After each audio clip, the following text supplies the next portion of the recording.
the corporations get more and more clever and more immune to our tactics. And so, one of the things we will continue to do is evaluate our impact, but also be willing to try out different things, try to be innovative and creative, especially around our nonviolent direct actions, and make sure that we are trying new things to keep moving forward and progress in our campaigning.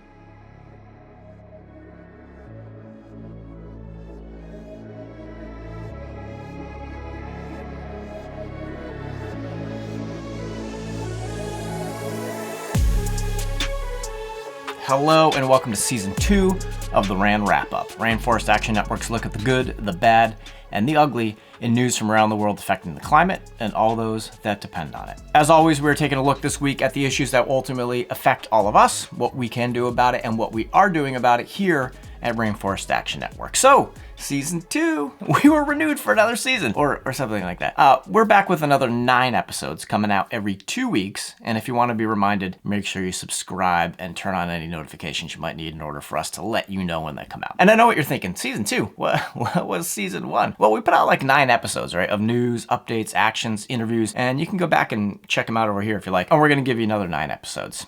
You're welcome. Lots of things have happened since we talked last. Recently we've been focusing on the Rio Grande in Texas and the proposed LNG export terminal that is threatening endangered wildlife, ancestral lands of original indigenous people, and spreading environmental racism. We've been going after Nestle for their use of palm oil that destroys rainforests to make candy bars. And we have been honing in on Cargill, which is a global food giant with a troubling history of deforestation and human rights abuses in the Amazon. And here's where we could use your help.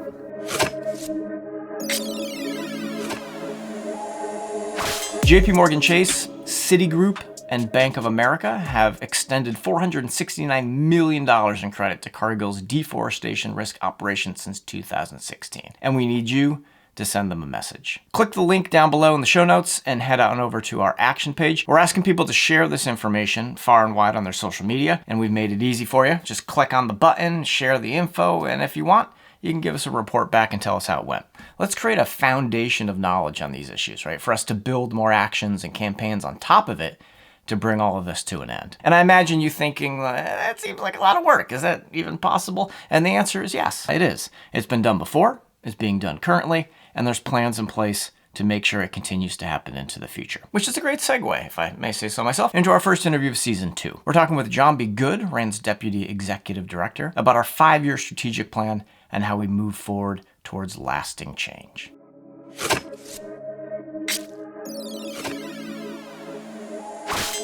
Thanks so much for joining us today, Njambi, and kicking off episode 1 of Season 2. We're grateful for you to be here. Thanks so much. Can you tell us who you are and what do you do at RAN? Yeah, absolutely. So my name is Njambi Good. I use she, her pronouns. I'm based in unceded Ohlone territory in Berkeley, California, and I'm the Deputy Executive Director at Rainforest Action Network. People probably know like what an executive director is or like a program director is, but can you tell us like what is your role as a deputy executive director? Yeah, great question. Essentially for RAN, I am a program director. I manage all aspects of our program, so that's both of our campaigns, so our climate and energy campaign, our forest campaign, but I also work with our organizing and digital staff too. Was there something that like drew you to RAN that made you excited to work at the organization? Yeah, absolutely. I've worked at a number of organizations, both environmental organizations like Greenpeace, but also human rights organizations like Amnesty International. And the piece of work I find most compelling is working on corporate campaigns. So I was looking for a position where I could sort of marry my interests around climate justice, really focus on corporate campaigning, and be in an organization that's growing but is not huge. Some of the organizations I've been at have been really large. Ran at a staff of around almost 70 is like a nice mid-sized organization, so you can get to like know everyone, and we do a lot of amazing work around the world, but it's not impossible to like know what's going on at most moments. Yeah. So we are here today to talk a bit about the 5-year strategic plan, which RAN recently released their current iteration of. It feels like an ambitious exercise, and it's a 15-page document. It's up on the webpage if anyone wants to go read it. But can you give us like the Cliff Notes, abridged version of the plan? Like, what is a 5-year plan, and what is RAND outlining in it? Yeah, I think for our organization, it's an aspirational sort of vision of what we want to achieve over the next 5 years. It's hard to project out, especially these days with a variety of elections happening, what the world will look like even 6 months from now. But in a very collaborative process with both our partners and our stakeholders outside the organization and our entire staff, we've devised a plan for the next 5 years. The good news for RAN is after doing a lot of analysis, we're not pivoting away from any of the work we've been doing for the last 5 years. We continue our commitment to climate and energy and doing corporate campaigning on banks and insurance and the broader financial industry, as well as continuing our work around keeping forests standing. With One of the new pieces of our work is we're integrating our climate and energy finance work with our forest finance work. It became apparent that we had a lot of expertise in both those areas, but we hadn't integrated that inside of our organization. So that's one piece that's a bit different. We also are expanding as far as our regions. We have been working a lot in the Gulf South in the United States, as well as in Indonesia. But RAN actually started our organization doing a lot of work around the Amazon biome. And that's a place that we want to go back to, both for our forest campaign, but also for our climate and energy campaign.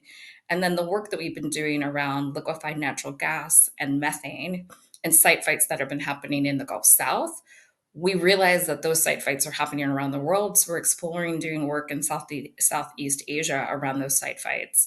So we're looking at a more global scale for our climate and energy work.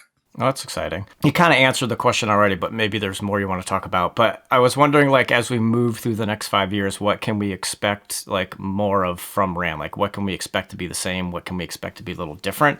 Which you kind of already answered. But are there, like, maybe there are pieces of it that you personally are excited about or interested in seeing on how they move forward? Yeah, absolutely. So one piece is like the last 5 years, the organization is committed to integrating racial justice into all of our work, and we will continue to do that. But as a step in that journey, we've spent a lot of time thinking about what does racial justice look like within our organization? How do we set up our plans for work around a racial justice lens? As an organization that was founded in the United States, it's been common for us to look at racial justice through a US centric lens. So, moving into the next 5 years, we're making a commitment to have a bit of a more intersectional approach around justice issues. We'll continue to do the much needed work of racial justice analysis with a perspective of the United States, but we're really also going to think through things like class, things like religion in places like Indonesia and the Amazon, as we work with both our European and our partners in Japan. We want to have a more intersectional approach to racial justice around the world and not just so US centric.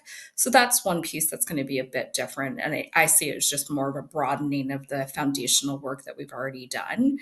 Another thing that we want to make sure we are doing, we've been doing corporate accountability work for decades. And while there are more organizations doing climate finance and forest finance work, the corporations get more and more clever and more immune to our tactics. And so, one of the things we will continue to do is evaluate our impact, but also be willing to try out different things, try to be innovative and creative, especially around our nonviolent direct actions, and make sure that we are trying new things to keep moving forward and progress in our campaigning. Yeah, that's a tough thing about just campaigning in general, right? Because if you get stuck in the same tactics and strategies over and over again, your people you're going against figures out how to stop them every time. Yes. So Yes. it's a big question mark, but it's a fun question mark, I think. I think the cool thing about RAN is that I feel like our tactics and strategies have always been really kind of very innovative and interesting and Yes. strategic and just kind of fun. Yeah. So I'm Yes. looking forward to what is next. As a good segue into my next question, because the opening line to the 5-year strategic plan says, quote, "The future of our planet lies at the intersection of forests, climate, and human rights." And I think this sometimes is a difficult thing for people to wrap their heads around, right? People say things like, stick to the rainforests or stay in your lane or stop talking about these other issues. You talked about how part of what's to come in the next 5 years is deepening those interests in the idea of intersectionality. So Mhm. why is this such like a crucial piece of Rand's strategy, and how have we seen maybe this play out successfully in Rand campaigns in the past? Yeah, I mean, I think we frequently will say that we're doing the work for people and planet, and that sort of intersection between human rights and climate work is one of the reasons I'm at the organization. Like, I want to do climate work, but I didn't want to give up the experiences and the work I've already done on the human rights side. I think for us, one of the big pivotal pieces that'll be coming up over the course of the next year or two is really investing into the principles of just transition. And what I mean there is a just energy transition for both communities that we work with, but for the whole planet. And RAND has done work around just transition in the past, but it's been a little bit ad hoc. And so, one of the things we're currently doing is really thinking through how those principles show up in our campaigns and making sure, especially as we do work in particular localities, that we're really working with our partners at the beginning, at the sort of strategy stage of setting up a project, so that that project makes sense, not just in the accomplishment of the project, but it makes sense from the perspective of the frontline communities and the indigenous groups that we're moving towards a solution on climate that feels just and appropriate versus just like mitigating the worst possible impacts of climate change. So I'm very excited about us exploring the principles of just transition. I'm very excited about those conversations that we're going to have with different partners and indigenous groups. And, to your point around the success of our previous work, I think, we're Rainforest Action Network. That network piece is so critical to how we work. And so doing things like going back into the Amazon biome, we already have amazing relationships with a variety of groups and indigenous partners there. And I think it positions us well to really step up and do better as far as just economic and energy transition. And so that I think is a really good intersectional approach between thinking through just human rights impact and also thinking through climate change impact. We're going to talk a little bit more about just transition later in Yeah. season two. Great.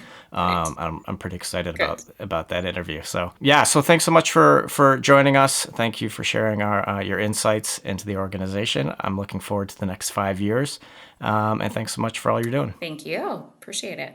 Thanks again to Njambi for all your work and sitting down with all of us to explain it. As always, if you'd like to get more involved in taking action or getting more information, head on over to our webpage at ran.org. That's ran.org, where you can join us in using people power to challenge business as usual. And why would you want to do that? Because we win.